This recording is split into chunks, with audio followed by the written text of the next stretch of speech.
कानून सभी पार्टिसिपेंट के लिए state institute of health and management की तरफ से आज हमारे बीच में professor doctor Rungla Tripathi madam हैं, जो जीआर मेडिकल कॉलेज ऑप्शन गायनी विभाग में प्रोफेसर के पद पर कार्यरत हैं। ये हमारे बीच में आज आपको बताएंगी, शेयर करेंगी एंटीनेटल केयर के बारे में।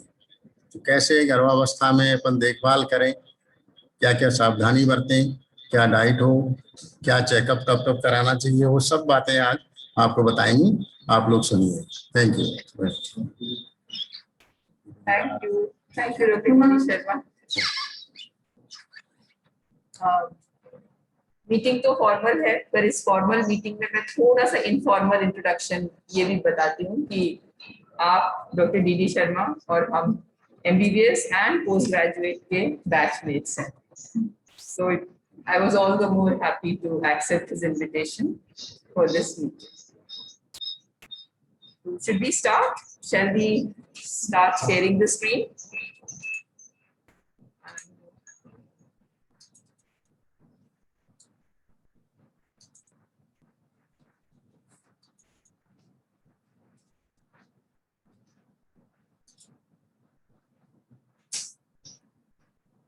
Okay.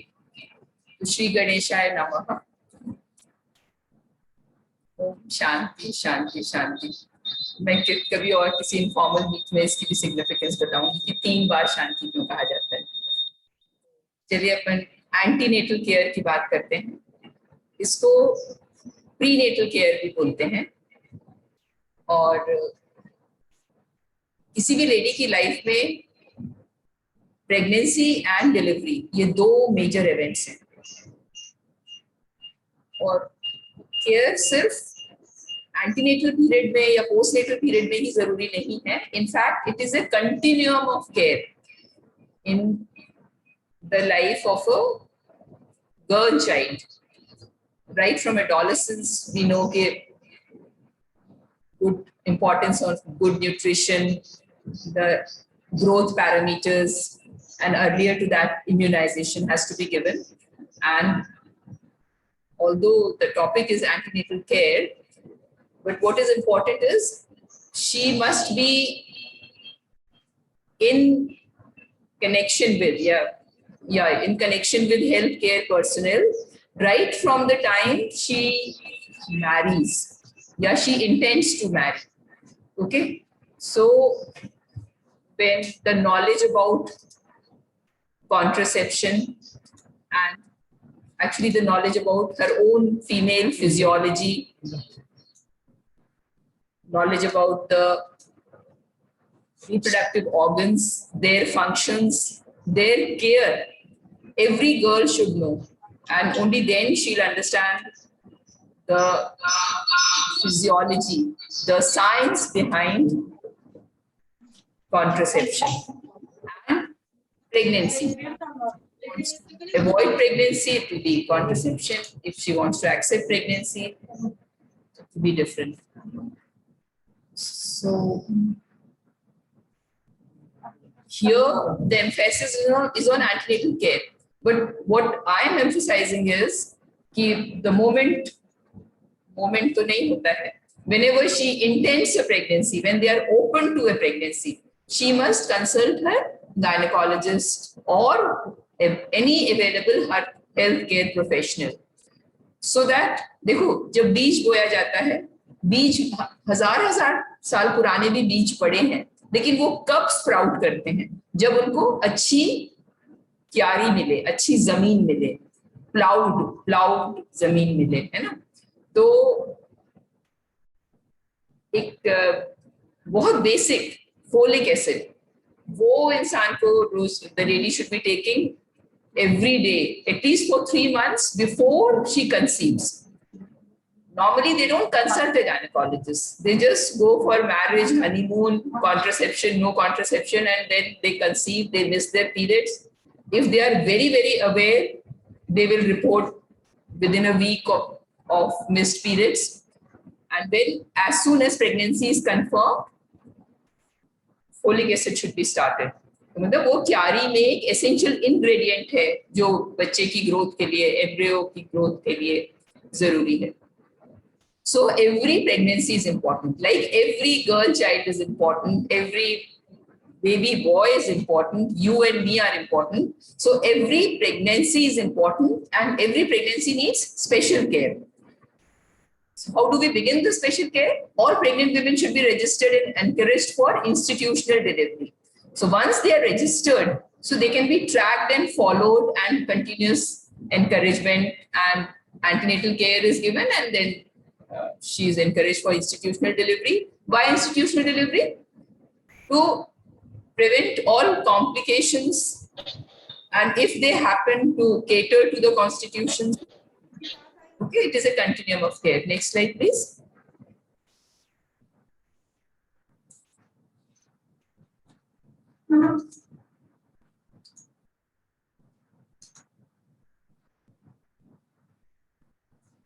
Again, what do you understand by the term antenatal care? Okay, it is a systematic supervision of a woman during pregnancy at regular intervals to monitor certain things. What are the things to be monitored?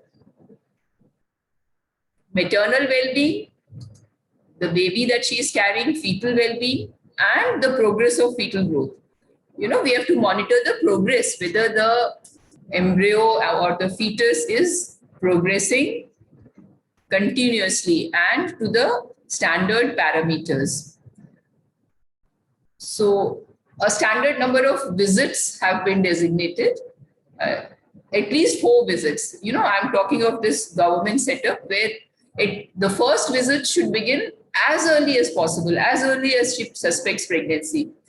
Or for any reason, if she reports late, it should be within 12 weeks of pregnancy. Now, how will this happen? This will happen only through spread of knowledge and awareness.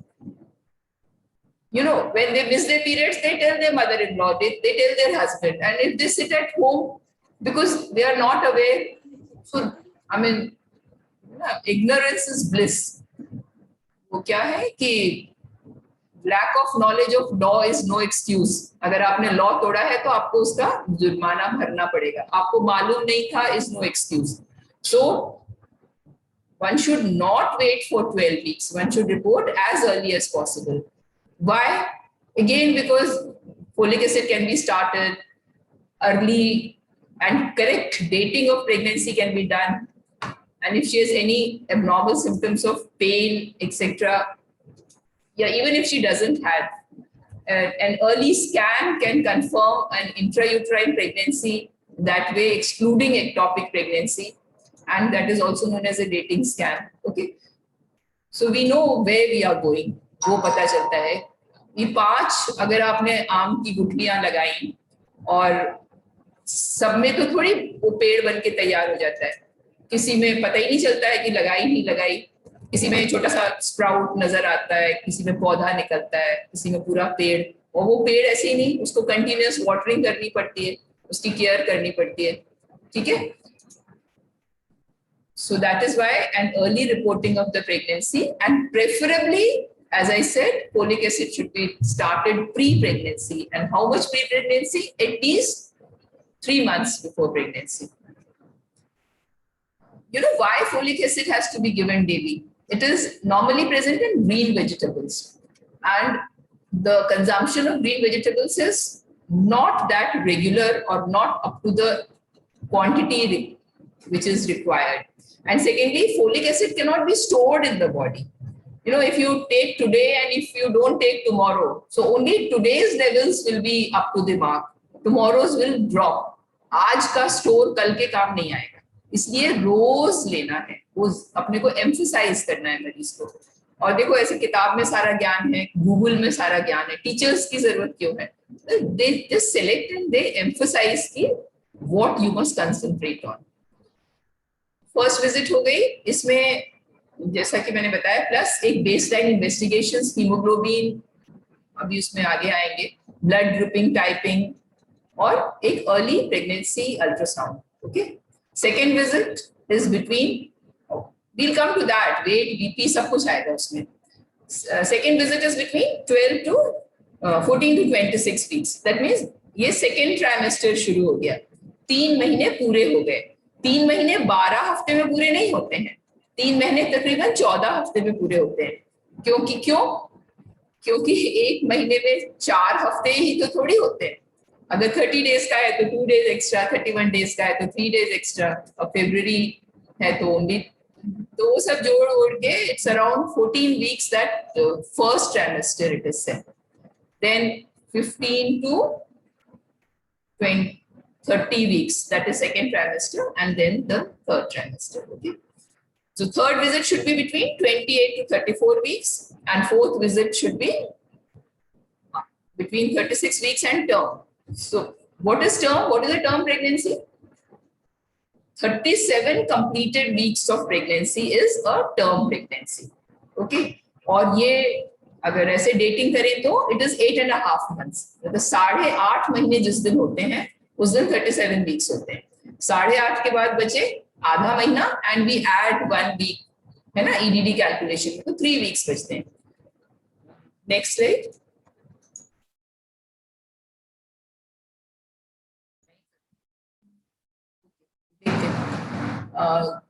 सो देखो, antenatal care हो रही है, ये मान के चलना कभी कभी आंखों में धूल भी झोंक सकता है। जो नहीं गया डॉक्टर के पास या हेल्थ केयर पर्सन के पास, तो वो तो नहीं गया, तो हम कह देंगे वो नहीं गया, तो उसके लिए सारे काम करेंगे, टेट वेक भी लगवाएंगे, जो भी जब भी आएगा गोली देंगे। जो जा रहा है लेकिन अगर उसकी केयर प्रॉपर नहीं हो रही है, मतलब क्वालिटी या स्टैंडर्ड की नहीं हो रही है, तो उसके कई नुकसान भी हो सकते हैं, क्योंकि वो फॉल्स इंप्रेशन में है कि हमारा सब कुछ ठीक है। अब पैरों में सूजन हो रही है, पता नहीं ब्लड प्रेशर बढ़ा है, कहते हम तो डॉक्टर के इलाज में हैं, तो वो फॉल्स सेंस ऑफ सिक्योरिटी में रहता है। तो ऐसा नहीं होना चाहिए, अपने को जाना चाहिए, and on our part, on the part of health care personal, चाहे वो आशा वर्कर हो, चाहे वो मिडवाइफ हो, जो भी उसकी केयर कर रही है, उसे बहुत ही सिंसियरिटी के साथ अपने सारे fill in the blanks, ticking the boxes करना है। जहां कोई डाउट हो तो सेकेंड लेवल पे या टर्शियरी सेंटर पे रेफर करना है, उसके पहले मेडिकल ऑफिसर को रेफर करना है। Okay, so what I am emphasising is quality antenatal care, antenatal care नहीं, क्वालिटी एंटीनेटल केयर। उसमें वो 4 विजिट्स एसेंशियल है। So first visit is the registration visit and the first checkup, which should be within 12 weeks. And जैसा पहले बताया था कि minimum 4 antenatal checkups, and उसमें से at least 1 should be by medical officer, preferably the third. Third कब था? 28 to 34 weeks. तो या 35 weeks. तो शुरू में अगर कोई एब्नॉर्मेलिटी मिली, प्रीवियस सिजेरियन सेक्शन है, हाई ब्लड प्रेशर है, RH नेगेटिव है, तो वो पहले ही मेडिकल ऑफिसर को रेफर कर देगी। पर अगर सब ठीक चल रहा है तो मिडवाइफ्स और आशा वर्कर्स अपने लेवल पे टेटवैक इंजेक्शन, आयरन की गोलियां, blood pressure, urine albumin, haemoglobin, सब, इवन अ ब्लड शुगर, ये मैनेज करती रहती हैं। सब ठीक आता है तो भी, सब कुछ भी ठीक हो तो भी सीधे नहीं वो लेबर रूम में पहुंचेगी, कभी किसी डॉक्टर ने नहीं देखा। तो preferably the third visit should be by a medical officer. और ये देखो गवर्नमेंट ऑफ इंडिया का कितना सही है कि there are 2 doses of tetanus toxoid should be given. First dose should be at first ANC and second dose 1 month after the first dose. अब मैं थोड़ा सा ये क्लियर करना चाहती हूँ, मान लो उसकी फर्स्ट विजिट 1 month 10 days पे ही हो गई, 10 days ही मिस पीरियड है, तो तब नहीं लगाएंगे। इन्होंने कहा है 12 वीक्स तक, तो अगर towards the end of 12 weeks आती है तो टेटवैक लगाएंगे, और नहीं तो वो सेकेंड विजिट में लगाएंगे। Very early, actually during the period of organogenesis हम लोग जितना कुछ भी बाहर का एक्सट्रेनियस इंजेक्शंस, फूड, प्रिजर्वेटिव्स वाली चीजें सब कुछ अवॉइड करते हैं, कहते हैं बिल्कुल सात्विक घर का भोजन करो, isn't it? तो even टेटवैक should be given after the first trimester. इन्होंने जो लिखा है कि in the first visit is only if it is at the end of the 12th week. Okay. और पहले और दूसरे में फासला 1 महीने का होना चाहिए। Folic acid 400 microgram first trimester में ही शुरू करना है, एंड जैसा कि मैंने कहा कि प्रेगनेंसी होने से भी 1 ट्राइमेस्टर पहले, 3 मंथ्स पहले। दूसरा ये कि हीमोग्लोबिन तो होगा, जब होगा तब होगा, और जो रिजल्ट आएगा वो आएगा, लेकिन minimum 100 tablets of iron and folic acid, okay, should be given in the second trimester onwards. Why second trimester? Same reason कि first trimester में हम आयरन भी नहीं देंगे। आप ये सोचो, सिर्फ फोलिक एसिड जो इतना जरूरी है इसलिए वो दे रहे हैं, आयरन भी नहीं दे रहे हैं। और दूसरा क्या रीजन है आयरन नहीं देने का? कि नॉशिया वॉमिटिंग इतना ज्यादा होता है फर्स्ट ट्राइमेस्टर में, फिर अगर आयरन गैस्ट्राइटिस करेगा तो और ज्यादा, मतलब उसके इनटेक ही कम हो जाएगा, और आयरन फायदा तो कम करेगा, वॉमिटिंग करके उसको परेशान ज्यादा करेगा।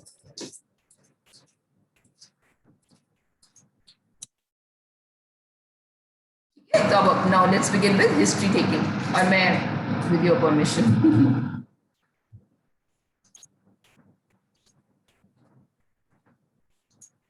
देखो, पहले एंटीनेटल केयर जैसे होता है फर्स्ट ट्राइमेस्टर, तो उसमें बोलते हैं जैसे ही प्रेगनेंसी का पता लगे आप उसको टेटनस वैक्सीन लगवा दो। ये ना वो जैसे बताते हैं, याद रहता है इसका, ये पेरिफेरी में जो जैसे प्रेगनेंसी शुरू होती है आप फर्स्ट डोज लगवा दो, और उसके 1 महीने के बाद दूसरा डोज, तो एटलीस्ट 12 वीक के बाद लगना चाहिए। हाँ, इसमें हमें करेक्शन करना है, और जो नॉलेज हम उनको दे रहे हैं, तो इस तरह देखिए आप दोनों डोज फर्स्ट ट्राइमेस्टर में लग गई नहीं, the second dose should be closer to term, so if the first dose is delayed, और बाकी अगर इनका पुराना इम्यूनाइजेशन कंप्लीट है तो बिल्कुल भी जरूरत नहीं है 5 इयर्स में टिटेनस टॉक्साइड जो लगाया जाता है। ओके, अब चलो अपन आते हैं हिस्ट्री टेकिंग पर। हिस्ट्री टेकिंग कहीं भी सबसे इंपॉर्टेंट होती है, विच इज लाइक इंट्रोडक्शन। देखिए, हम आप इंट्रोड्यूस हुए या पुलिस के पास कंप्लेंट लेके जाते हैं तो पहले नाम पता बताते हैं, एयरपोर्ट पे एंट्री मिलती है अपने पासपोर्ट के साथ, तो एनीवे, तो उसी तरह हमें बहुत ही तन्मयता के साथ, मतलब मरीज तो है ही नहीं, actually pregnancy is a physiological condition, तो जो आपके पास विजिटर या क्लाइंट आई है उसको ये लगे कि मैडम का सारा ध्यान मुझ पर है, ना उनके मोबाइल पर, ना उनके कलीग पर। आप ये देखो, अपने को उस जगह रख के देखो कि कितने लोगों ने, उन्होंने तो ठीक से सुना ही नहीं, तो फिर क्या, तब आपने अपना काम किया भी नहीं और अगले को सेटिस्फेक्शन नहीं हुआ, तो कहीं कुछ चूक तो है ना। तो डायग्नोज प्रेगनेंसी फर्स्ट विजिट में, प्रेगनेंसी डायग्नोज होती है। अभी डिलेड पीरियड्स, कई बार यूं भी पीरियड्स डिले हो जाते हैं, कोई भी hormonal changes, blood level changes के कारण, तो पहले तो अपन यूरिन प्रेगनेंसी टेस्ट से प्रेगनेंसी कंफर्म करते हैं। उसमें सभी को अब आजकल टीवी की नॉलेज के कारण सभी को पता चला है कि अगर 2 पिंक लाइंस आती हैं तो that is a positive pregnancy test, ठीक है। और अगर लाइट सी भी आई तो भी इट इज पॉजिटिव, यानी any change in colour is positive, then if it is very light you can repeat it after 2 or 3 days, okay. बहुत लाइट किस केस में आ सकती है? मान लो पीरियड भी ज्यादा है फिर भी लाइट है, एक्टॉपिक प्रेगनेंसी है ना। तो अगर एक्टॉपिक सस्पेक्ट कर रहे हैं, अल्ट्रासाउंड, अर्लियर अल्ट्रासाउंड जरूरी है, और उसमें फिर सीरम बीटा एचसीजी लेवल्स कराते हैं। फिर आपको तो अगर कोई भी डाउट हो तो आप मेडिकल ऑफिसर को रेफर कर देना, और या जो मेडिकल ऑफिसर्स हमारे सुन रहे हैं तो एक्चुअली उनके लिए रिवीजन क्लास ही है। So identify medical or obstetric complications in the present pregnancy. Medical complications मतलब pre-existing complications या इस pregnancy में कोई अगर arise हो रहे हैं, और obstetric is pregnancy related complications. And identify the complications during previous pregnancies. तो ये third जो sentence है ये history की value बताता है कि कब शादी हुई, किस उम्र में शादी हुई, कितने साल शादी को हो गए हैं, साथ रहना कब शुरू हुआ, यानी गौना कब हुआ, या तुम्हारे हस्बैंड साथ रहते हैं या ज्यादातर दौरे पे रहते हैं, या उससे क्या डेप्यूटेशन पे तो नहीं रहते, या ट्रैवल में वाला जॉब तो नहीं है। क्या स्पॉन्टेनियस कंसेप्शन हुआ, यानी अपने आप प्रेगनेंसी हो गई या डॉक्टर को दिखाना पड़ा, ठीक है ना। तो ये, और फिर वो प्रेगनेंसी में कुछ first trimester, second trimester, third trimester में जो जो परेशानियां हुई वो हम सब लिखते हैं, पहली दूसरी तीसरी, कोई अगर बिगाड़ हो गया, अबॉर्शन हो गया तो उसके भी डिटेल्स लिखते हैं, कितने महीने का हुआ, कैसे शुरू हुआ, क्या उसके बाद कोई सक्शन इवैक्यूएशन या डीएनसी हुई थी, नहीं हुई थी, ठीक है। चलो नेक्स्ट। हिस्ट्री बहुत जरूरी है लेना। हाँ, कुल मिला कई बार शादी हो जाती है, 4-4 5-5 साल हो गए, प्रेगनेंसी नहीं हो रही, तो ऐसे केस में डिटेल हिस्ट्री, क्यों, क्या बात है, क्यों नहीं हो पा रही, जरूरी होता है।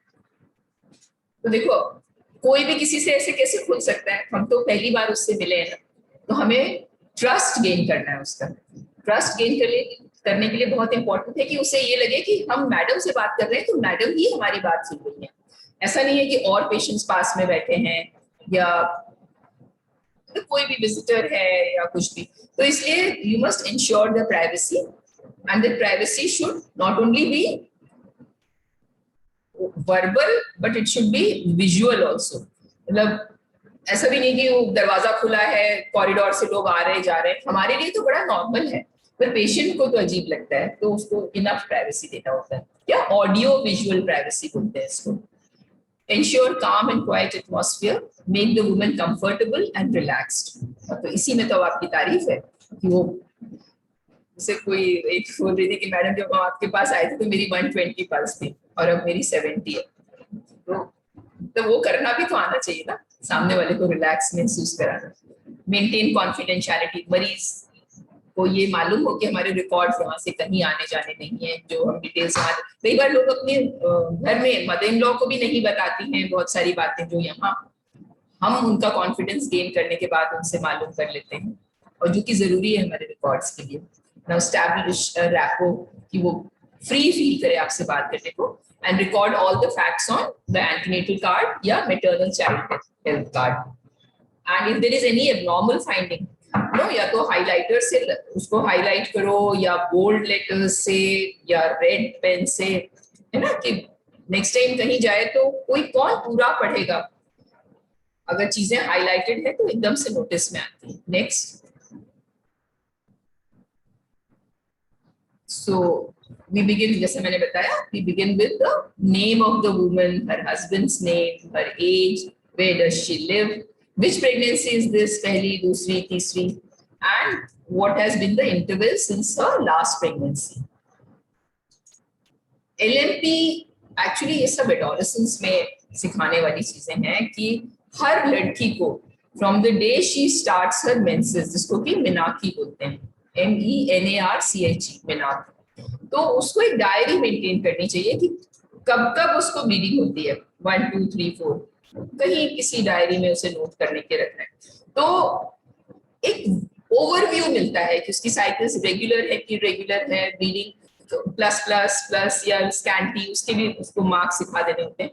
तो that is a reflection of her ovulatory function, और ovulatory function is a reflection of her hypothalamic function, है ना, और hypothalamus is influenced by what you see, what you hear, what you read, what movies you see, what talks you talk, उन सब से influence होता है। तो कई बार जैसे कोई कहती है हमारे पीरियड्स डिले हो गए, अब प्रेगनेंसी नहीं है फिर भी डिले हो गए, क्या रीजन हो सकता है?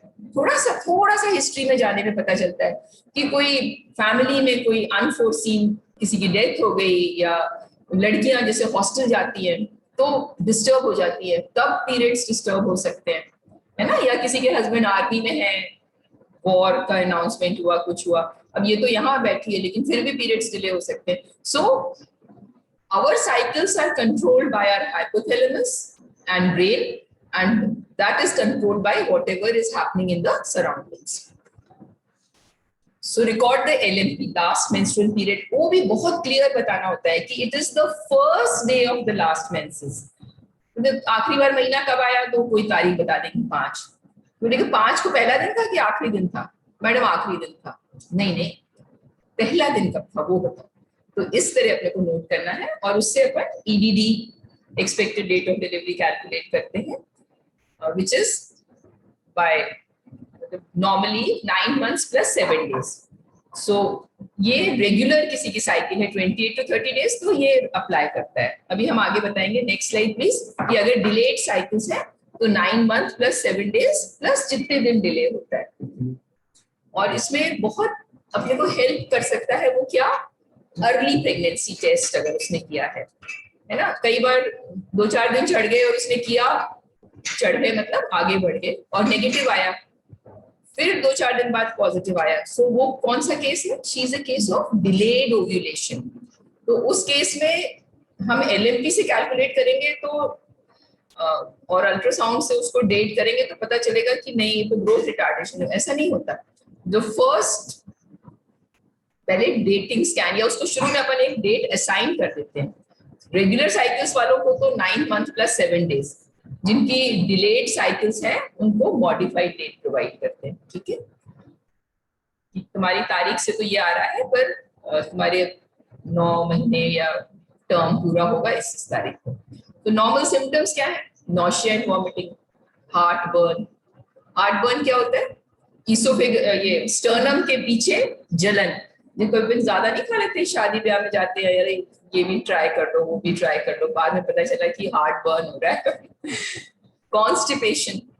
कॉन्स्टिपेशन थोड़ा सा कॉमन है प्रेगनेंसी में, इसलिए क्योंकि जो प्रोजेस्टेरॉन हार्मोन है which is a smooth muscle relaxant and which comes from in the second half of pregnancy, then from corpus luteum और बाद में प्लेसेंटा से. तो जो स्मूथ मसल रिलैक्स करता है किस लिए, कि यूट्रस रिलैक्स रहे, कि वो बेबी को एक्सेप्ट करता रहे.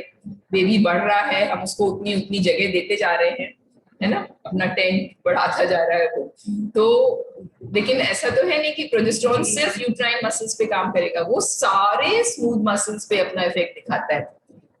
तो इंटेस्टिनल ट्रैक्ट के वाले भी, तो constipation can happen, but can happen, you can prevent it. You can prevent it by drinking lots of water, having good quantity of roughage in your diet. What is roughage? Fiber. Fiber किस में होता है, सब्जियों में होता है, सबसे ज्यादा गाजर में होता है, लौकी में होता है, हरी सब्जियों में होता है, छिलके वाली दालों में होता है, स्प्राउट्स में होता है. तो increased frequency of urination. अब वो यूट्रस है, यूट्रस के सामने ब्लैडर है. अब हमारा यूट्रस बड़ा होता जा रहा है तो पड़ोसी को परेशानी होगी ना, वो इरिटेट होता है, उसको बार बार ब्लैडर कॉन्ट्रैक्ट करता है और उसको यूरिन के लिए जाना पड़ता है. जो बेस ऑफ द ब्लैडर है ना, उसमें इरिटेशन होता है. अच्छा, हम ये बताना चाह रहे हैं कि फर्स्ट प्रेगनेंसी तो ठीक है, आपने किसी को 3 महीने तक भी नहीं बताया तो उसको पता नहीं चलेगा, साथ वाले कलीग को. अभी सेकेंड प्रेगनेंसी में बड़ा खेल हो जाता है. उसमें आप नहीं भी बताएं तो दूर से चलने वाले को पता चलता है कि जिनका एब्डोमेन, पेट बड़ा हो रहा है. और वो प्रेगनेंसी मुश्किल से 3 महीने की, और पेट ऐसा लगता है कि 6-7 महीने का. हाँ, क्यों? Because the muscles, anterior abdominal wall के मसल्स, रेक्टाई, उन सब पे वही प्रोजेस्टेरॉन का इतना असर आ जाता है कि वो लैक्स हो जाते हैं. लैक्स हो जाते हैं तो अंदर की इंटेस्टाइन्स ब्लोट करती हैं तो पेट बड़ा लगता है. ठीक है, these symptoms may cause discomfort to the woman. Upon time देखने के लिए बहुत स्लो तो नहीं चल रहा.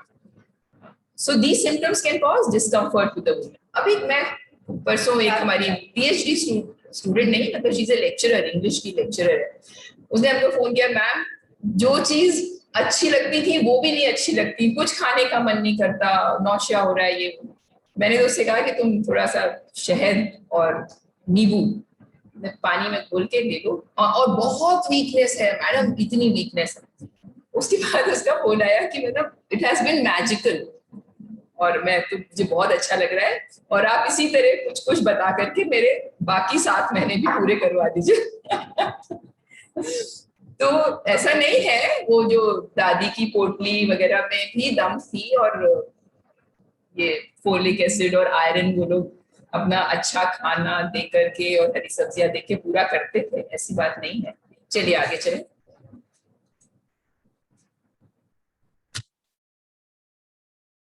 वो तो नॉर्मल प्रेगनेंसी के सिम्टम्स थे, मगर फीवर आ गया प्रेगनेंसी में, no, it is not normal. Vomiting nausea may be signs of early pregnancy, but persistent vomiting leading to dehydration, leading to ketosis, that is a no. It is not normal. आप थक जाते हैं, could be because of pregnancy, but then that has to be investigated. हम लोग में तो, मैं तो आपको मालूम है, हाउस जॉब में I was pregnant and I was working like anything, है ना? तो अगर टायर्डनेस होती तो हम कैसे काम करते, और हमने कोई काम से जी नहीं छुड़ाया, ये भगवान जानते हैं और हमारे कलीग्स जानते थे।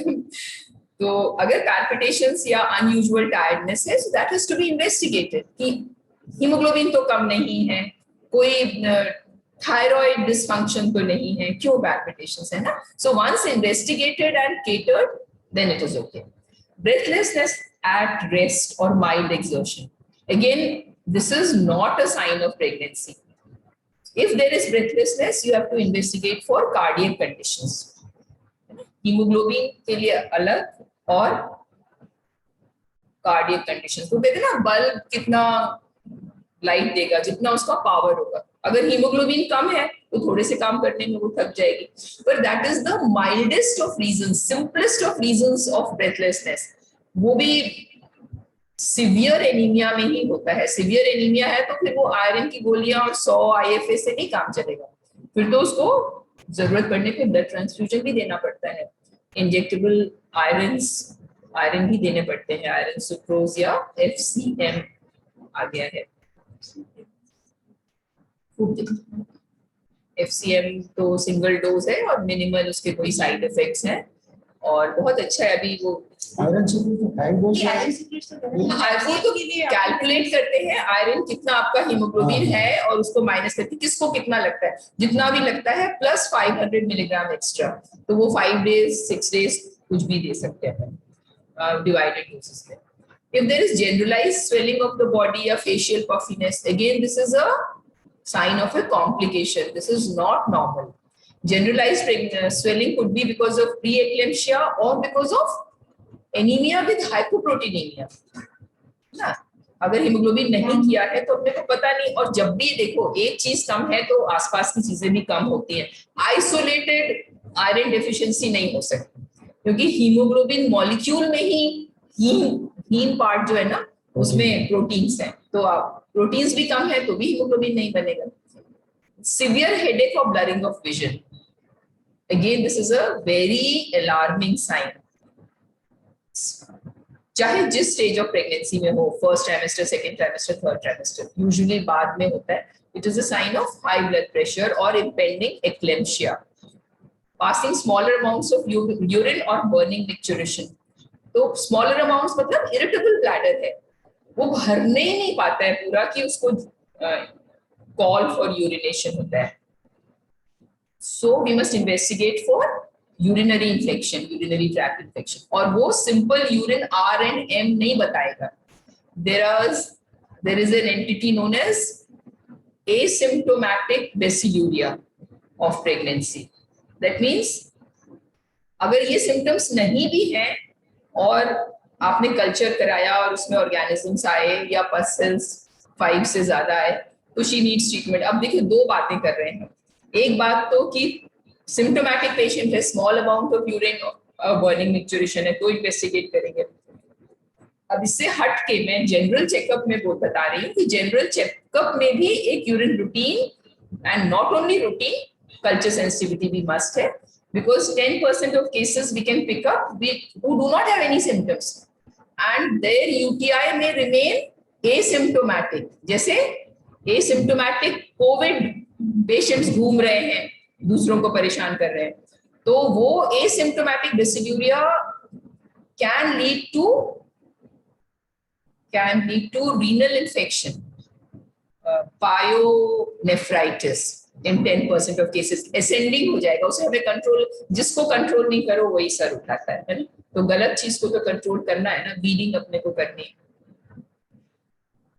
चलो नेक्स्ट, लीकिंग और ब्लीडिंग पर वजाइना। प्रेगनेंसी में मरीज को ठोक ठोक के बताना है, तो अगर देखो थोड़ा सा गीला महसूस होना इज नॉर्मल, क्योंकि बिकॉज ऑफ बहुत वहां पे ब्लड सर्कुलेशन बहुत बढ़ जाता है, तो थोड़ा सा फीलिंग ऑफ एक गीलापन इन वजाइना वल्वा वो दैट मच इज नॉर्मल। वो पेशेंट अगर नॉर्मली कंप्लेन नहीं करती करेगी तो हम टीएस करके और उसको एक्सप्लेन कर सकते हैं कि आगे से ये कोई रीजन नहीं है।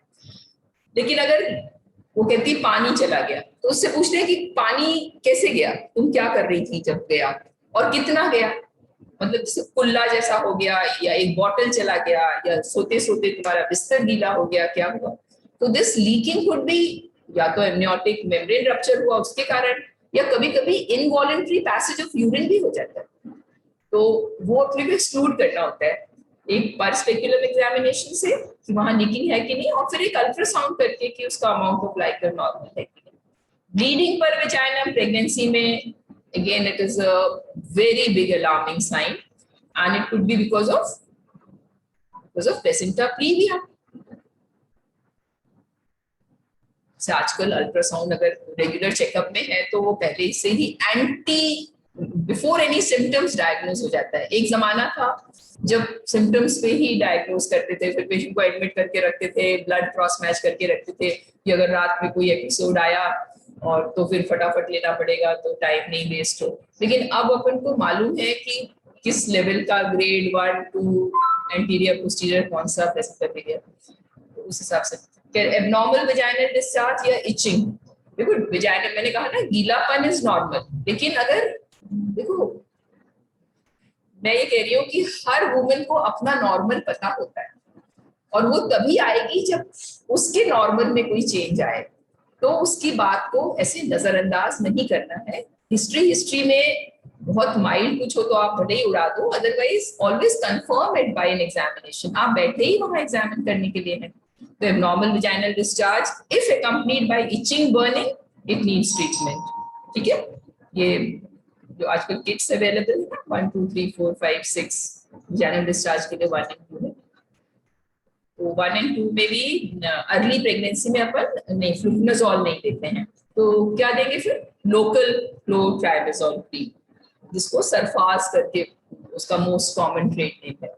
और डिक्रीज्ड और एब्सेंट फीटल मूवमेंट्स, ये पेशेंट को ठोक के बताना है कि अगर बच्चा नहीं घूमे तो वो पूछेगी कितना नहीं घूमे, 4-6 घंटे तक तो कोई बात नहीं, बच्चा सो सकता है पेट में। लेकिन अगर 6 आवर्स से ज्यादा वो नहीं घूमा, आपने देख लिया, थोड़ा हिला डुला के देख लिया, खा पी के देख लिया, तो you must report to the hospital. क्योंकि फीटल हार्ट बाद में जाता है, पहले फीटल मूवमेंट जाते हैं।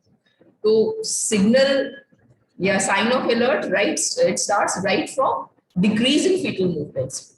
अब बहुत डिटेल हो जाएगा, यहाँ इतना अप्लाई नहीं करता, अदरवाइज जो डॉक्टर्स हैं उनको तो सबको मालूम है कि हम पेशेंट को एक कागज पकड़ा देते हैं और डेली फीटल मूवमेंट काउंट करने का तरीका बताते हैं, और एक बार अगर वो कर ले तो यूजुअली 24 आवर्स के लिए हम मान के चलते हैं कि बेबी सेफ है, accept in very abnormal conditions, यानी एकदम से कोई बेबी मूव किया और कॉर्ड में ट्विस्टिंग हो गई या कुछ। अदरवाइज अगर उसके 10 मूवमेंट्स विद एन आवर हो गए हैं तो मस्त रहे, फिर बाकी उसको काउंटिंग नहीं करनी। ठीक है, और हर मरीज को भी जरूरत नहीं है जिसमें ग्रोथ रिटार्डेशन दिख रहा है अपने को कंटिन्यूअस चेकअप में, उनको ज्यादा जरूरी है। अदरवाइज पेशेंट को उसके माइंड को फ्री रखना, उससे कहो कि तुम अच्छे विचार रखो, अच्छी धार्मिक पुस्तकें पढ़ो, खुश रहो। ठीक है, दिन में कितनी बार पढ़ना चाहिए बच्चा, कितनी बार होना चाहिए बच्चा? सोने और जगने पे डिपेंड करता है, वो अपनी मर्जी से घूमता है। देखो उसका रेट नहीं डिटरमिन कर सकते।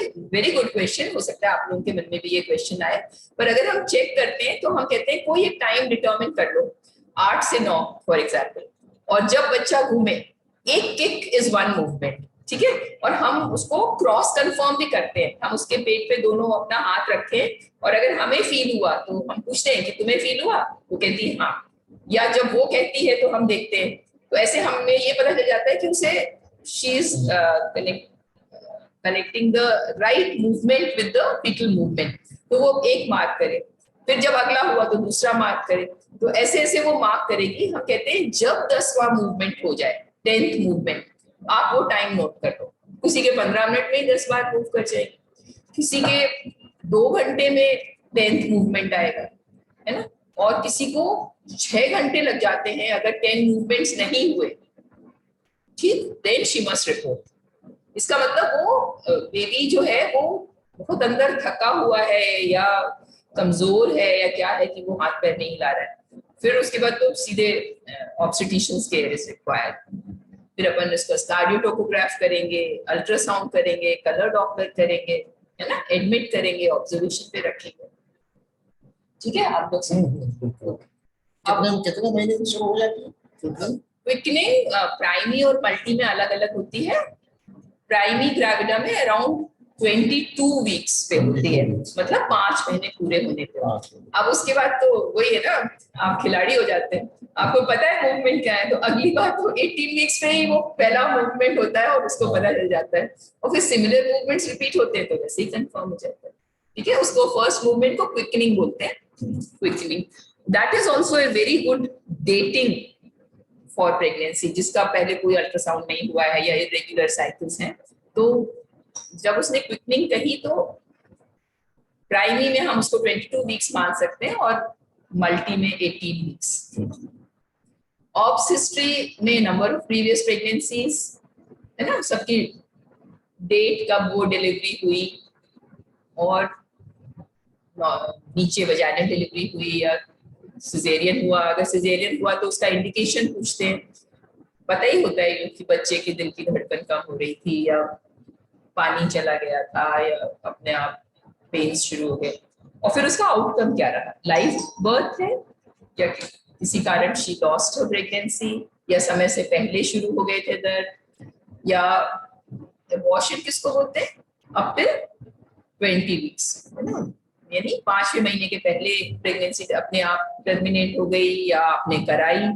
ठीक है, एक्टोपिक प्रेगनेंसी मतलब यूट्रस के बाहर ट्यूब्स में, ओवरीज में या कहीं भी और अगर हुई है, इवन आजकल सर्वाइकल प्रेगनेंसी तो उसको भी एक्टोपिक बोलते हैं, या ये वाली एब्नॉर्मल प्रेगनेंसी वेसिकुलर मोल या हाइडेटिफॉर्म मोल। पेशेंट को पता होता है, आम इंसान को, आम लेडी को नहीं पता होगा व्हाट इज वेसिकुलर मोल, पर अनफॉर्चुनेटली कोई अगर इसका शिकार हुआ है तो वो आपको करेक्ट हिस्ट्री देगा। एंड जब भी कोई मरीज भर्ती होती है या लेडी भर्ती होती है, उसको डिस्चार्ज कार्ड की इंपॉर्टेंस बतानी होती है कि ये तुम्हारा बहुत इंपॉर्टेंट डॉक्यूमेंट है। टर्म प्रेगनेंसी नहीं हुई है, अबॉर्शन हुआ है या इन बिटवीन प्रेगनेंसी भी किसी कारण एडमिट हुए, तो इसको तो तुम बहुत संभाल के रखो, चाहे तो क्या लैमिनेट करा के रखो, क्योंकि this is the document, this is, ये तुम्हारे रिकॉर्ड्स है ना, जैसे मकान की रजिस्ट्री होती है उस तरह उसको संभाल के रखना होता है। And it is a concise information in on a piece of, on a single sheet, right from complaints, investigations, treatment given and treatment advised. Next please. Ectopic अगर एक बार हो जाए तो रिपीट होने के चांस रहते हैं महिला में, पूछती है ये तो। एक्टोपिक एक बार, अच्छा, एक्टोपिक क्यों होता है? एक्टोपिक यूजुअली उसका रीजन पीआईडी या पेल्विक इन्फ्लेमेटरी डिजीज या इन्फेक्शन होता है, जो कि ट्यूब्स के इंटरनल पैसेज में, जैसे रोड पे क्या होते हैं, गड्ढे, एक तो गड्ढे होते हैं और दूसरे वो जो नहीं, अपन घर के सामने स्पीड ब्रेकर्स, तो या तो कंक्रीशंस हो जाएंगे। 1 मिलीमीटर तो कॉर्नुआ का डायमीटर होता है जिसमें से वो सिर्फ ओवम नेगोशिएट कर सकता है, उसके बाद ट्यूब में तो थोड़ा ज्यादा, तो वहां पर इन्फेक्शन के कारण, फाइब्रोसिस के कारण, या fibrosis again because of infection, तो वो रास्ता अगर टेढ़ा मेढ़ा हो जाए तो जब फर्टिलाइज्ड ओवम फिम्ब्रियल एंड उसको पकड़ के कीमोटैक्सिस से अपने अंदर लाता है, और वो जो जर्नी 5 डेज की होती है कि वो ट्यूब में ट्रैवल करता हुआ और कॉर्नू के थ्रू निकल के यहाँ तैयार क्यारी में एंडोमेट्रियम में एम्बेड करेगा, तो उस जर्नी में अगर ऑब्स्ट्रक्शन है, और वो बहुत स्टिकी होता है, वो जल्दी 5 दिन में अपनी जर्नी पूरा करता है, लेकिन अगर वो अटक गया किसी गड्ढे में या किसी स्पीड ब्रेकर में तो आगे नहीं बढ़ेगा, और उसकी स्टिकीनेस तो होती है ट्रोफोब्लास्ट की, तो वहीं पे बड़ा होना शुरू हो जाएगा। अभी यूट्रस ने एंडोमेट्रियम तैयार किया बच्चे के लिए, लेकिन बच्चा वहां आया ही नहीं और वो उसमें आ गई। तो आपकी बात बिल्कुल सही है कि अगर एक्टोपिक प्रेगनेंसी एक बार हो गई और उसकी सैल्पिंजेक्टमी या जो भी कुछ किया, तो we should be doubly cautious in her next pregnancy. और एक टॉपिक हो गई ट्रीटमेंट उस समय देने के बाद उसको पूरा अच्छे से PID का 2 वीक्स का ट्रीटमेंट दिया जाता है, which is a combination of doxycycline and Metrogyl for 2 weeks, और उसके पहले वो सेफेक्सिन की 2 टैबलेट्स स्टैट, ठीक है, कभी-कभी इंजेक्शन सेफ्ट्राक्सोन 1 ग्राम भी लगाते हैं, ये कंप्लीशन इन्फेक्शन को कंट्रोल करना, हाँ PID के लिए, ठीक है। तो नेक्स्ट टाइम हाँ बिल्कुल सही है कि there are increase chances, so कहते हैं ना we should be, that should be in the back of our mind कि इसमें ये हो सकता है, तो और कॉशियस होके और उस पेशेंट को भी बताना होगा कि तुम्हारे 4 दिन 5 दिन ही पोस्ट डिले हो, तुम फटाफट आना। फिर अपन बीटा HCG सिर्फ भी फॉलो किया जाता है, उसमें स्लोअर राइज होती है as compare to normal pregnancy, normal की जरूरत ही नहीं पड़ती, ठीक है। तो एनी पास्ट कॉम्प्लिकेशंस की अपन हिस्ट्री लेते हैं कि बार बार तो नहीं नुकसान हुआ, आपने प्रेगनेंसी थोड़ी बहुत बढ़ी नहीं बढ़ी। अच्छा एक बात बताएं, कई बार कहते हैं हमारे कुछ 4 बार बच्चा एबॉर्शन हो गया, तो हम पूछते हैं कि भाई कोई प्रेगनेंसी टेस्ट किया था, पता चला किया था नहीं किया था, नहीं किया था, कोई अल्ट्रासाउंड हुआ था, नहीं हुआ होता। एक्चुअली वो जरूरी नहीं है कि वो जिसको वो प्रेगनेंसी समझ रही है वो प्रेगनेंसी रही हो, वो यूं ही डिलेड पीरियड्स हो सकते हैं, ठीक है। अगर वो प्रेगनेंसी है उसके लिए documented intra uterine gestational sac records में होने चाहिए। Even a positive pregnancy test is not a must, क्योंकि केमिकल लेवल्स पे प्रेगनेंसीज होती हैं। आजकल इतने अच्छे टेस्ट आ गए कि आपको तो पीरियड मिस होने की भी जरूरत नहीं है। अगर ड्यूरिंग द फर्टाइल पीरियड आपका अनप्रोटेक्टेड इंटरकोर्स हुआ है, चाहे जान के चाहे किसी कारण से, इम्प्लांटेशन हुआ या नहीं हुआ, वो पॉजिटिव हो जाता है, हाँ तो वो पॉजिटिव आ जाता है। उसके बाद फिर वो टाइम से मेंसेस भी हो जाता है या 2-3 दिन चढ़ के मेंसेस हो जाता है। वो सोचती है कि वो उसका एबॉर्शन हो गया, वो एबॉर्शन नहीं है, वो केमिकल लेवल पे और मतलब एक कोशिश की गई प्रेगनेंसी की, लेकिन या तो उसके एंडोमेट्रियम ने नहीं सपोर्ट किया या तो उसको हम नहीं काउंट करेंगे। ये उसके लिए there should be a documented intra uterine gestation sac, तभी हम उसको BOH बैड ऑब्स्टेट्रिक हिस्ट्री के उसमें ग्रेविडिटी उसकी बढ़ाएंगे, ठीक है। तो ये सब के लिए बड़ा कीन और शार्प दिमाग ऑब्स्टेट्रिशियन का भी चाहिए, और वो शांति से सुने इसके। एक्चुअली कहते हैं जो फर्स्ट एग्जामिनेशन है ना, फर्स्ट एग्जामिनेशन या first history, that should be by a senior person.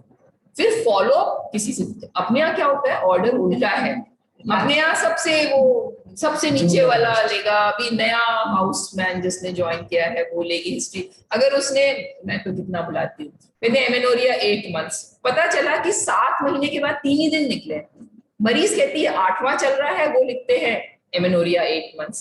तो we also need to correct ourselves, क्योंकि रिकॉर्ड कीपिंग में और फिर बाद में अगर किसी ने करेक्ट नहीं किया तो वो गलत हिस्ट्री आगे चलती रहती है। एक्चुअली हम नहीं कह रहे, बड़े बड़े लोगों का जिनका एक्सप्लेनेशन कॉल्स होते हैं ना, उनकी नहीं होती है गलती होती है कहीं किसी बाई ने कुछ कमी कर दी या किसी क्लर्क ने कुछ कमी कर दी, ठीक है, और उसका बहुत बहुत कॉन्सिक्वेंसेस सीनियर्स को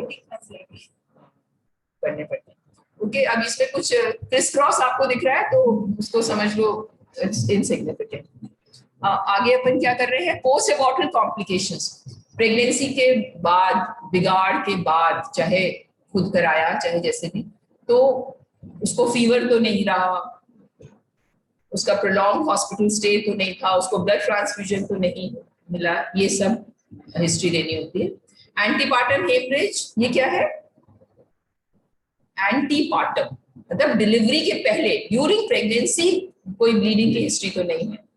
फिर हाइपरटेंसिव डिसऑर्डर्स ऑफ प्रेगनेंसी, तो इसीलिए फर्स्ट विजिट में अपने को ब्लड प्रेशर लेना होता है, which is almost a baseline blood pressure. और हमने तो बोला ना कि प्री प्रेगनेंसी केयर, उसमें ही अपने को blood pressure actually baseline blood pressure लेते हैं, क्योंकि अगर मान लो पहली बार वो 12-14 हफ्ते में आई तो there is a drop in the blood pressure, तो उसको नहीं हम बेसलाइन मान सकते, ठीक है। और रेस्ड आया तो रेस्ड क्या होता है, एनीथिंग मोर देन 140/90, ओके। उसके ऊपर 130, 80, 85 वो कॉशन हो सकते हैं, लेकिन 140, 90 अगर टू रीडिंग 6 आवर्स अपार्ट है तो it has to be further investigated. Malpresentation में नॉर्मली कितना बच्चा उल्टा लटका होता है, ये अपने भागवत में कहा जाता है कि वो बहुत कष्ट में होता है, वो उल्टा लटका हुआ है। तो अगर विच इज नॉर्मल क्योंकि वो हेड के थ्रू आता है। तो अगर ब्रीच है, क्योंकि ब्रीच में फिर मॉर्बिडिटी मोर्टालिटी बहुत ज्यादा है, सिजेरियन के चांसेस ज्यादा है, या ट्रांसवर्स प्रेजेंटेशन है, तो ये सब की अपने को हिस्ट्री देनी है। ऑब्स्ट्रक्टेड लेबर भी पिछली बार बहुत लंबा तो नहीं तुम्हारे दर्द चले थे, बहुत मुश्किल से तो नहीं हुआ था बेबी, क्या वजन था बेबी का, डिलीवरी के बाद ज्यादा ब्लीडिंग तो नहीं हो गई थी, ब्लीडिंग के बाद बहुत, डिलीवरी के बाद बहुत कमजोरी तो नहीं आ गई थी, ब्लड ट्रांसफ्यूजन तो नहीं देना पड़ा था, नीचे नॉर्मल नीचे से डिलीवर होते हैं तो उसके बाद कोई इनकॉन्टिनेंस वगैरह, इनकॉन्टिनेंस क्या मतलब हवा छूट जाना, लैट्रिन छूट जाना, या लैट्रिन नॉर्मल में सब ठीक है, डायरिया के टाइम में आप कंट्रोल नहीं कर पाए, तो वो सब डिग्री ऑफ टीयर्स बताते हैं।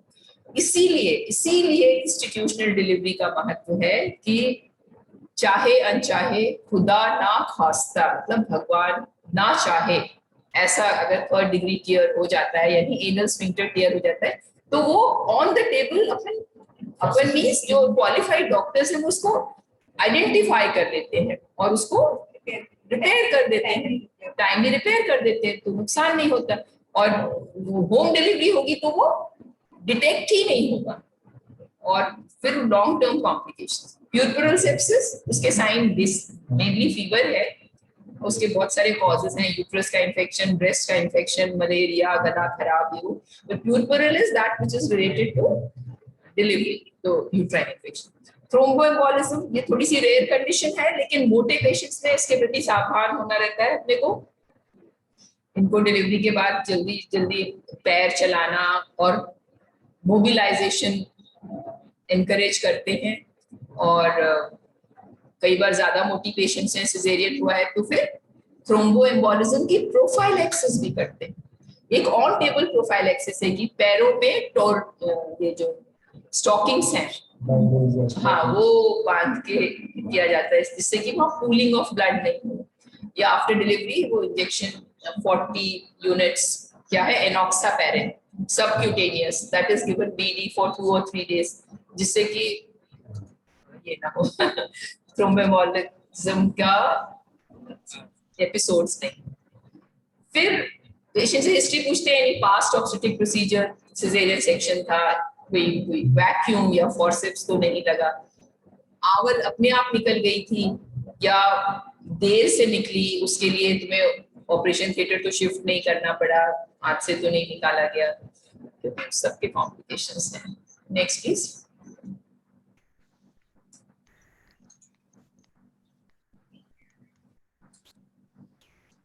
Any current or हाँ सब निकाल दो, any current or past systemic illness, है ना, तो वो हो गए ऑब्स्टेट्रिक कॉम्प्लिकेशंस। अब अपन आए मेडिकल कॉम्प्लिकेशंस पे, it could be blood pressure, it could be diabetes, it could be heart disease, है ना, प्रेगनेंसी में डिस्कवर हुआ हो सकती है या पहले से भी डिस्कवर्ड होगी, ट्यूबरकुलोसिस का any cough more than 2 weeks, government of India बता के हारी नहीं है, हम हिंदुस्तानी हारने वालों से नहीं है, लेकिन आप लोग मैसेज तो लें। ब्लड इन स्पूटम या प्रोलॉन्ग फीवर, रीनल डिजीज कैसे पता चलेगी? रीनल डिजीज आसानी से नहीं पता चलती है, वो उसके लिए इन्वेस्टिगेशन, ब्लड प्रेशर का चेक, इन्वेस्टिगेशंस वो जरूरी है, अल्ट्रासाउंड जरूरी है, even renal artery Doppler. Epilepsy की हिस्ट्री है तो वो दवाइयों पे है कि नहीं, और दवाइयां भी उसको कहना है कि प्रेगनेंसी होते ही आके बताओ, कई बार ऐसी कोई दवाई ले रही होती है जो प्रेगनेंसी में नहीं दी जाती, तो हम लोग दवाई चेंज कर देते हैं, समझे। आस्थमा की हिस्ट्री है तो बहुत केयरफुल रहना है प्रेगनेंसी में, उसको रेगुलर अपने इनहेलर्स ले रही है कि नहीं ले रही है, और ड्रग्स में भी मॉडिफिकेशन किया जा सकता है। जॉन्डिस तो बहुत ही अलार्मिंग है, कभी भी प्रेगनेंसी विद जॉन्डिस को लाइटली नहीं लेना है, और पेशेंट और उसके अटेंडेंट्स को उसकी ग्रेविटी ऑफ द सिचुएशन से हमें वाकिफ कराना बहुत जरूरी है। हमने देखा है, हमने क्या सबने देखा होगा, डॉक्टर अनीता ने, doctor, pregnancy with jaundice can lead to ultimate complications, मतलब we have lost patients when it is uncontrolled. हाँ, अब जॉन्डिस कौन सी टाइप का, ब्लड, ये क्या बोलते हैं, ये वाला फीको ओरल रूट वाला, हेपेटाइटिस ए है तो भी मैनेज हो जाएगा, है ना। बी ब्लड बोर्न होता है, फिर हेपेटाइटिस सी एंड ऑल, इनकी प्रोग्नोसिस अच्छी नहीं होती। देन एक होता है हेपेटिक इन्वॉल्वमेंट ड्यूरिंग प्रेगनेंसी, कई बार मतलब अब वही है, सेंसिटिविटी है, ऑब्स्ट्रक्टिव जॉन्डिस, है ना, तो उसके सर्जिकल कॉजेस हैं, वो इतना कॉमन नहीं है एक्चुअली। हेपेटाइटिस ए होगा या प्रेगनेंसी जो रिलेटेड है वो सबसे खतरनाक है। उसमें लिवर के सेल्स डैमेज हो जाते हैं, acute fatty liver of acute fatty liver of pregnancy which can be very very, तो ठीक है, इसमें अपने को टर्शरी केयर सेंटर में और रादर मल्टी डिसिप्लिनरी अप्रोच से इस पेशेंट का मैनेजमेंट करना है। मलेरिया एनी फीवर, हम लोग ना डॉक्टर चौरसिया के स्टूडेंट्स हैं, डॉक्टर वो कहते थे कि think of common things first, अगर बुखार है तो पहले मलेरिया चेक करो ना, बड़ी बड़ी चीजें नहीं सोचो। तो any fever we must get a malaria test done, or any other history suggestive of respiratory tract infection या कोई sexually transmitted infections, HIV AIDS, अगर हिस्ट्री भी है तो हमें इन्वेस्टिगेट करना है। चलो नेक्स्ट, फैमिली हिस्ट्री भी लेनी रहती है। पेरेंट्स को अगर हाइपरटेंशन डायबिटीज है तो देयर इज अ पॉसिबिलिटी, हम we should be more careful. Tuberculosis because it spreads, it can open tuberculosis। Thalassemia या रिपीटेड ब्लड ट्रांसफ्यूजन्स की हिस्ट्री उसमें या सिबलिंग में या बहन के बच्चों में किसी में है तो we must go for further test. Multiple pregnancies भी रिपीट होती है फैमिली में, है ना। इनटेक ऑफ अल्कोहल, टोबैको और स्मोकिंग, अब ये मत सोचिए कि हिंदुस्तान में है नहीं, ये भी again depending on the class. Alcohol symbol of modernization, some ladies might think। Tobacco or smoking need not be cigarette smoking, हाँ वो बीड़ी स्मोकिंग रूरल एरिया में, सही कह रहे हैं डॉक्टर साहब कि जहाँ इसका चलन है एरिया वाइज मैटर करता है।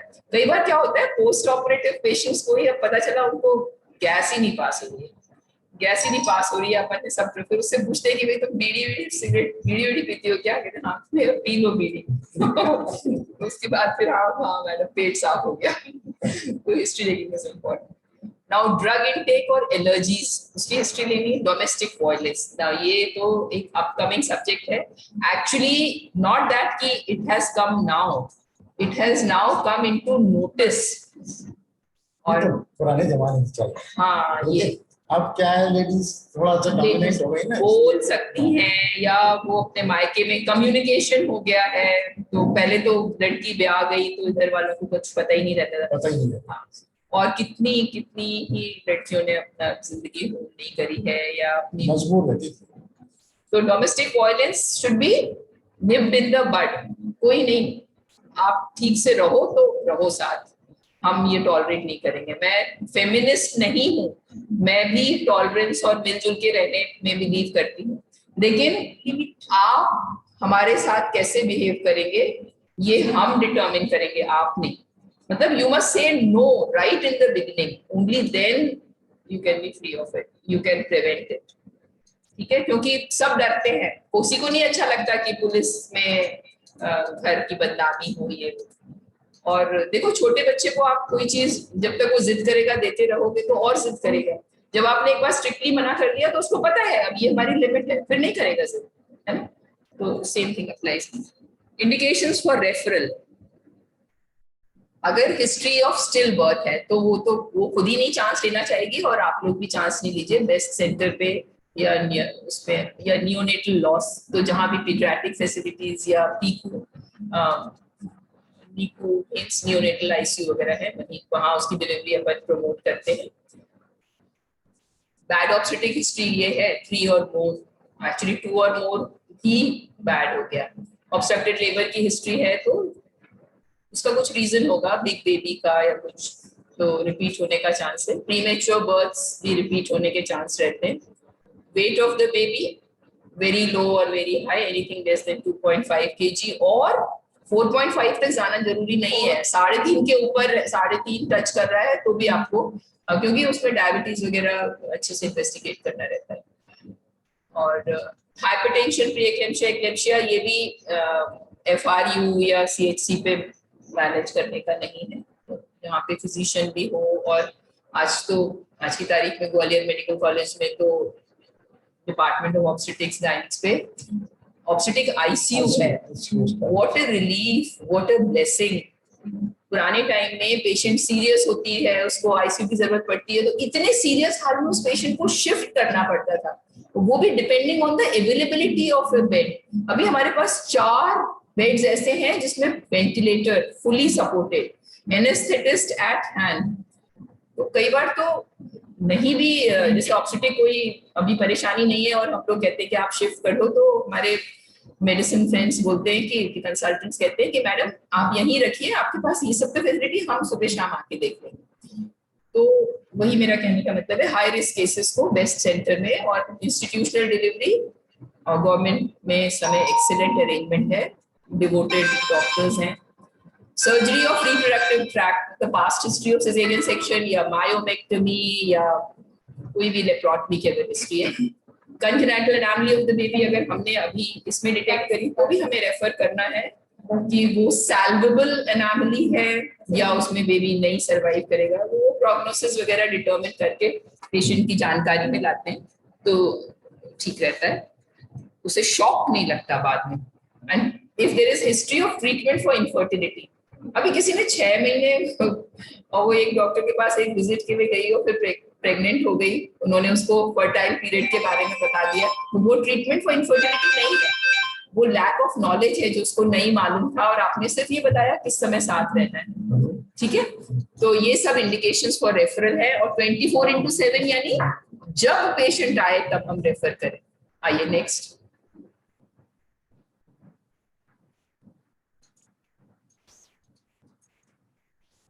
तो पुराने वो पॉइंट्स थे, प्लस अगर हाई फीवर है विद और without abdominal pain. With pain कब हो सकता है? एब्रप्शन हो सकता है, या सिवियर वीकनेस, वीकनेस भी इसीलिए एब्रप्शन के कारण हो सकती है। फास्ट और डिफिकल्ट ब्रीदिंग, हीमोग्लोबिन अगर 11 से कम है, then again we must go for other causes कि क्यों कम है ना। Excessive vomiting, unable to take anything orally, तो वो कहीं कीटोएसिडोसिस में नहीं जाए, उसको IV फ्लूइड्स की जरूरत हो सकती है, या उसका cause could be a jaundice, an undetected jaundice, तो अपने को घर में या ऐसे नहीं मैनेज करना है, उसको एक बार रेफरल जरूरी है, फिर वहां से सब रूल आउट होके वापस she can come back. Breathlessness at rest, you know, patient को इसीलिए अपन से ध्यान से देख के बात करनी चाहिए कि वो बिना बात के अगर वो फ्री है चल के आइए, हाँ, तो उससे पूछ ले तो कहती हम चल के आए, अरे चल के भी इतना सा चल के आने में नहीं ब्रेथलेसनेस होती है, फिर हमें उसे इन्वेस्टिगेट करने के लिए रेफर करना होता है। रिड्यूस्ड यूरिनरी आउटपुट, खूब पानी पीती हो, पेशाब कितनी बार जाते हो? 1 ही 2 बार जाते हैं, नहीं, इट्स नॉट राइट। 1-2 बार जाना मतलब कि यू आर गोइंग टुवर्ड्स ओलिगोरिया, तो वो भी इन्वेस्टिगेट करना है, especially if it is accompanied with high blood pressure। और high blood pressure with or without proteins in urine, albumin test करते हैं ना अपन, so that can be traces or 1+, 2+, 3+, जितना प्लस बढ़ता जाता है उतना severity of pre-eclampsia या imminent eclampsia बढ़ता जाता है। Next slide please.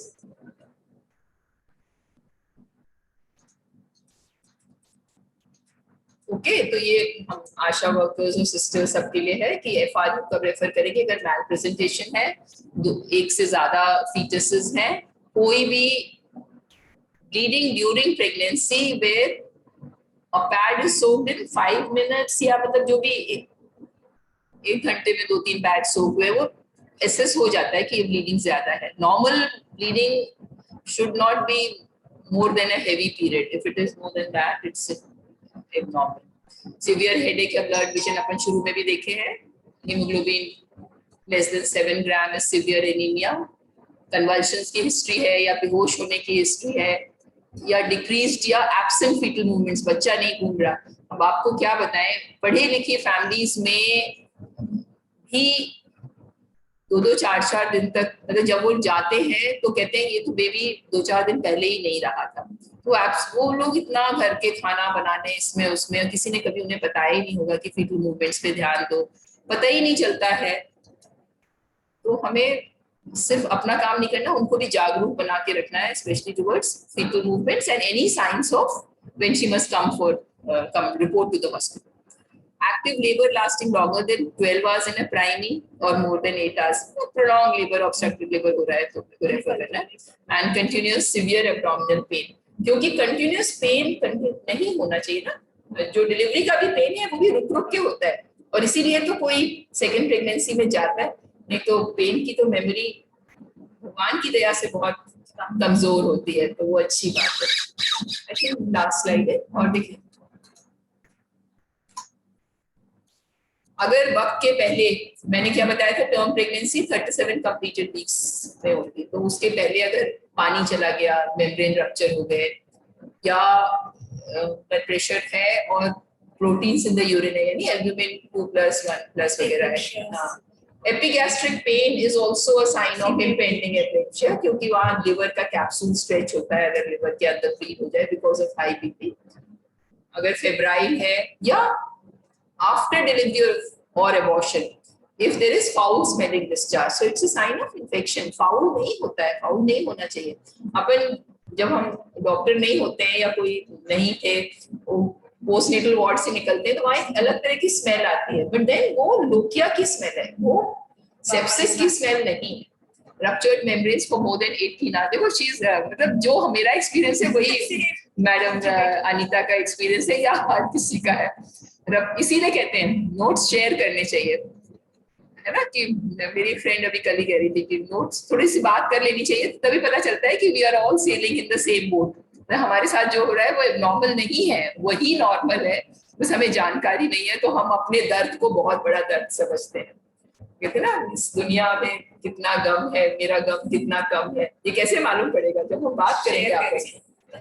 Ruptured membrane for more than 18 hours, नहीं, more than 18 hours नहीं, ruptured membrane is an indication for referral। अपने को 18 घंटे तक नहीं इंतजार करना है। नेक्स्ट, और फीटल हार्ट, अगर आपके पास, आप ढंग से स्टेथो से सुन सकते हैं, या आपके पास फीटोस्कोप है, फीटोस्कोप ही कहते हैं, तो डैप्टोन, उसमें रेट्स आ जाते हैं, ठीक है। और पेरिनियल टियर खुदा ना खास्ता अगर हो गया, देखो सेकेंड डिग्री, एक्चुअली एपिजियोटमी क्या है? Episiotomy is actually iatrogenically given perineal tear, a clean cut which allows the delivery of the baby and then it is neatly sutured। लेकिन अगर वो ragged tear है because of precipitate labor या किसी कारण से हुआ है, तो भी उसका एक्चुअली रिपेयर ही जरूरी है, और आपके लेवल पे रिपेयर अगर नहीं करने की सुविधा है आप, तो फिर उसको रेफर कर देना as early as possible। Next, this is more और लेस रिपीटिशन। देखिए एनीमिया है, एपीएच है, एडिमा, सूजन है, हाँ, और बहुत ही प्री प्रेगनेंसी वेट कम है, या वो ओबीस पेशेंट है, या उसका लार्ज फॉर डेट यूट्रस है, या मैल प्रेजेंटेशन है, इन सब केस में these are high risk pregnancies। Next, so all of them need to be referred right in pregnancy। आपको डिलीवरी और टीयर और उस सब का इंतजार नहीं करना, प्रेगनेंसी में ही रेफर कर देना। Next please, BP high, albumin. अच्छा, शॉर्ट स्टेचर में क्या होता है, पेल्विस भी इतनी अकोमोडेटिंग नहीं होती है, और अपने को खिला पिला के बढ़िया बच्चा गुड साइज का हो गया तो फिर केफालोपेल्विक डिस्प्रपोर्शन हो जाएगा, उस केस में सीजर का इंडिकेशन हो जाएगा। Very young or more than 35, again these are high risk cases। Previous history of postpartum hemorrhage या cesarean section, अब cesarean section ही नहीं, 1, 2, 3 previous 3 cesarean section आपने आप imagine करेंगे, फिर उसमें placental invasion होता है, placenta accreta वगैरह वो सब exclude करना पड़ता है रेडियोलॉजी डिपार्टमेंट से। हाँ, तो उनको बेस्ट सेंटर्स में होना, क्योंकि कब क्या कॉम्प्लिकेशन हो जाए, ब्लैडर इन्वॉल्वमेंट हो जाए। हार्ट डिजीज, मलेरिया, जॉन्डिस और this is a repetition. Next please. LSCS 3 हो सकती है. वो 3 हो सकते हैं, 4 हो सकते हैं. मैंने तो 5वां सीजर भी किया है ईरान में. अब वो डिपेंडिंग. या 4 तक तो आपकी याद आ जाती है कि मैडम बता दी थी 4 और 5 तो कॉमन चीज है. यस. और फिर वहाँ की कितना level of care, level of asepsis, antisepsis, तो इवन 5th सीजर भी बहुत नीट निकलते थे. यानी नीट निकलते से मैं आप लोगों को समझाऊं कि अंदर कोई एडिशंस नहीं होते. तो ये लास्ट स्लाइड है. I am sorry, I think आप लोगों ने पहली बार थोड़ा सा लेट, खैर मैं ब्लेम नहीं कर रही, जब भी स्टार्ट हुआ उससे सब थोड़ा सा ओवर टाइम तो हो गया. History taking of antenatal women includes recording LMP, उससे सिम्टम्स पूछना, ऑब्स्टेट्रिक हिस्ट्री, कितने बच्चे हैं, कितने अबॉर्शंस हैं, उनके डिटेल्स, एनी करंट और पास्ट सिस्टमिक इलनेसेस और allergies, family history of systemic illness है ना, डायबिटीज, हाइपरटेंशन की, history of intake of drugs, alcohol, tobacco, history of domestic violence. Why have they? अच्छा खैर वो रिपीटिशन समराइज करने के लिए. ये लास्ट स्लाइड है. ठीक है, तो हम लोग बाय बाय करें. थैंक यू डॉक्टर उर्मिल, आपने बहुत अच्छे से सिंपल ढंग से सारी चीजें इंक्लूड की. इतना अच्छा कि जनरल पब्लिक के लिए इट इज रामबाण. मजा आ गया. वॉइस मजा. तो इज इट मेमुना खानम? नहीं, मैं वीना प्रधान बोल रही हूँ. वीना प्रधान मैडम, वो मेरी दीदी. मैंने पूरा सुना. It was very nice in a very simple. और सारी मैडम ने बहुत अच्छा टॉक किया, इसके लिए बहुत बहुत धन्यवाद. हमारे सभी पार्टिसिपेंट इससे काफी लाभान्वित हुए और आशा करते हैं कि वो अगले टॉक में भी तैयार रहेंगी. Thank you very much.